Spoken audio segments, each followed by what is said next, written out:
Continuing our Prutos Maseches Derech Eretz Zuta with the Perush of the Derech.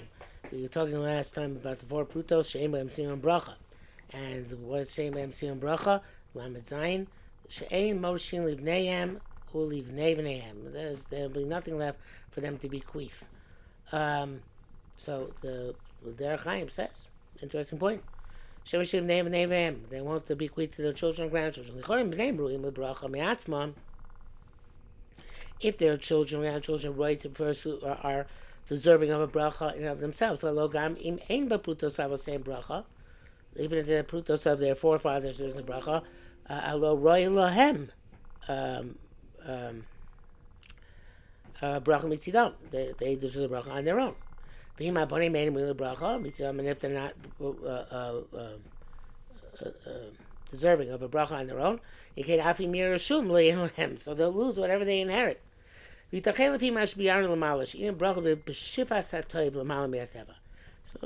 the concept of bracha is a flow of goodness, which comes from above nature, transcends nature. It's possible that their children aren't going to be deserving of a bracha above nature. But they'll still be worthy of having the bracha al pi hateva. So there's evidently there are two types of brachas. There's bracha which can come b'derech hateva, and the bracha which comes l'mala min hateva.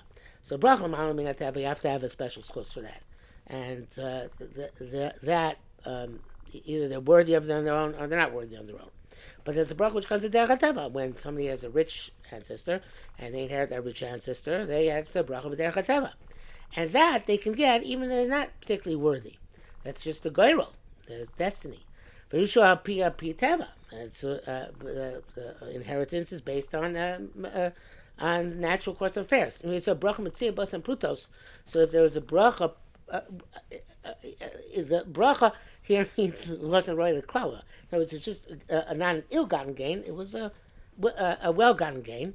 So then, if it was then the children will also get a bracha. No. Oh, so he says, oh, no. So I thought it was going one way, but he goes a different way. I thought it was going to say that, okay, it's true that they won't get a bracha, but if their forefathers had got well-gotten gains, so then there would naturally be Yerusha for them, right? They won't get an additional bracha. But he's saying, no, the bracha here is the bracha l'mala min hatzeva, right? So he's saying that that if there's bracha mitzvah in the prutos, in the chetza, not in the gavra, the bracha mitzvah in the prutos, then the children also get a blessing from above teva, because the pruta they inherit would have that unique characteristic, a pruta chamura, right? Mizbarchin l'mala min hatzeva, she'enyan ushu l'mala min hatzeva. Something which is above nature, is very transcendent nature. Ain't even lamona lafsiko. There's no reason to prevent it and interrupt it. Since there's no bracha in these ill-gotten gains, it doesn't that lamona that they have a bracha doesn't go down to the next generations. It's possible also that it's explaining ma'osim bracha. What is the same bracha? If a person bequeaths to his children, then it means that he had a pruto which is blessed. That's why it continues on for generations. Okay,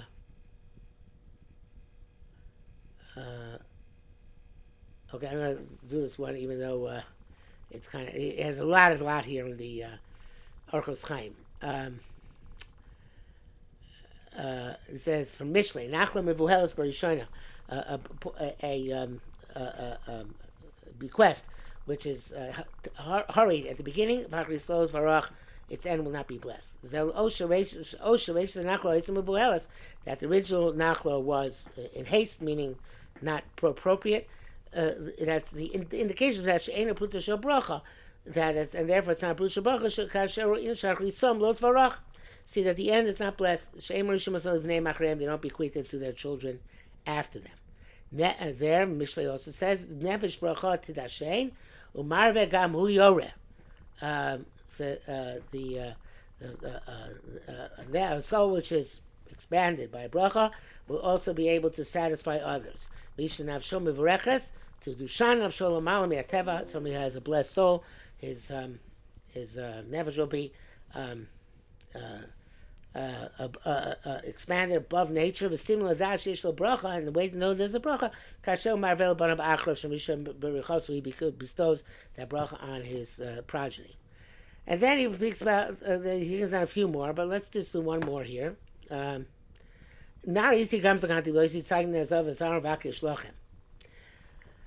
For mention, I was a child and became old. I never saw a tzaddik abandoned and his children questing bread. Koyam chonel malvo, bizarro lebracha. All the time he was chonel malvo. He was being gracious and loaning, and his children will be for a blessing. So he touches here. Lora isim elam she tzaddik nezav. I never saw ever a tzaddik being abandoned. Bizarre vakashlachem kibiyos tzaddik. When the tzaddik yeshlo pruta mis Berachos, he has this blessed pruta. Shakol yom chonen malveh, because the entire day he's gracious and he loans the mishum malveh prutaso, and where he loans his pruta.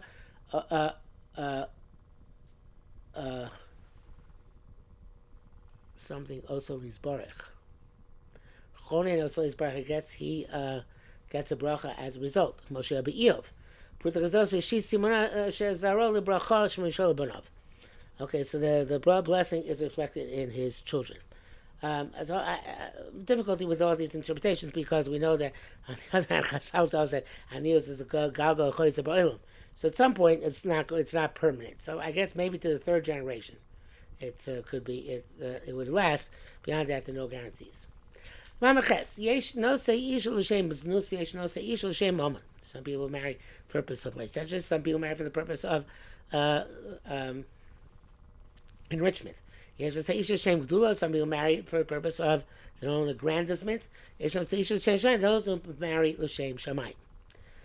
So Marrages, he says, "Kopulos on mitachin osho some tzataivas." You can do your activities either because of desire or mitarakin or of jealousy, or mitzad kavod or pursuit of honor, or because it's the right thing to do. Zel yesh no say ishol shem's nus mitzad taiva. That's the desire. Shem mama mitzad jealousy. Sheishlo ayin ra. He looks askance at people who don't have money. Mekane mama, he's jealous of other people's money. Shem shol, which is not his. Shem gdula ayin mitzad kavod. He's looking for honor. Shem shamayim mitzad kisha pula, the right thing to do. And I'll say Ishal Hashem's Nus, somebody marries one for the sake of licentiousness, love, a custom, Omer. So the pasuk says, "Ba'Hashem Bogdu," they were treasonous to Hashem. Kibonim Zorim Yuladu, and they gave birth to foreign children. So the Derech Chaim says, "Lamates Hanosei B'chlei," says Tushim Girsa Cheres B'Zev Girsa Sugyan, who api Girsa Selio Zuta. Different Girsos. This Perek Gimel Shemachak Inyan Arba Nisun Halol Minaim. Then Elio Zuta has the same. Well, this is Elio Zuta. I'm not sure what it means. Perek Gimel. Earlier. Shemachak Inyan Arba Nisun Halol Minaim. That brings in other psukim. You know, if you're going to say, according to a version here, Hakavana B'Hashem Bagdu. In other words, there in Kiddushin, these psukim are attributed to other categories. Here, the category is the same as Perek Gimel, but the psukim are not the same psukim as in Perek Gimel. So if you're going to say Hakavana B'Hashem Bagdu Shlo Kivlim L'Shem L'Shem Shemayim, they didn't have in mind in their marriage L'Shem Shemayim. And the indication that there was the Shem's Nus and not Shem Shemayim. Because you see, Shabanim Zarim Yoladu. Shabanim Mamri covered Aviyam. That the children rebel against giving their father honor. Kilim Zarim Hu, as if they're strangers. Which indicates that the relationship between him and his wife was a dysfunctional one, which was based on znus. Kanvor Belio Zuta, and those say Shem znus, so he marries for licentious purposes. So for let's say Simenu ben Sore Umore. I don't think it's Belio Zuta because we aren't Elio Zuta. No, Elio Zuta, right? Tony Belio Zuta, right? So you marry as a woman with Shem znus. So let's say Simenu ben Sore More. Shem Arba Isa Bashibiyov Gomer. So she Merani Ba Brios, and eventually people are going to scoff him. Tell Shemani Ba Brios. So let's say Isha Cheres. And since people scoff at him because of the first marriage, which was Shem's Luz, to the last daughter, so therefore he goes and marries the second wife. That's what it says he has going to have two wives. But that doesn't help because he's going to have Ben Samora from the first one. I know say Isha l'shem Mammon, because of Omer Sham Yochal Chadash Es Chelkeim. Chodesh Nifnas v'Chodesh Yotzei Mammonam Avad. So there the new will eat their portion. So we're saying a month comes in, a month comes out, and goes out, and the money's lost. And then it says in Mem, "Anos Isha Shem Mama Chodesh Nichnas Chodesh Niyotzem Avad Hakamana Kvish Miyan Lamala She'em Bosim and Bracha." There is no sign, no blessing. Can aim Misrab Oshro, so his wealth does not increase. But so Yotzesim the Chodesh B'Chodsho, every month he loses. Achem B'Os Yomik Shechodesh Nifnas. Chodesh should say when months come in and months go out, Yovad, he's going to lose. Yovad Momram, money is lost. Memav, and no say.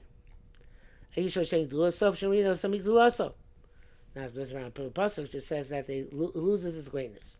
Memav and also Shen Dulasi covered in the Suav wants to get honor out of this marriage. Vishi Mishpacha, he Mishpacha because she comes from Yuchastika family. Hakashun Baum, which are significant in the world, Bosher, Bechava, and riches and honor. And he also wants to, by association, to be great in people's eyes. So eventually people, the family, bring him down from the ever greatness he has. I feel even the greatness he had before he got married. He became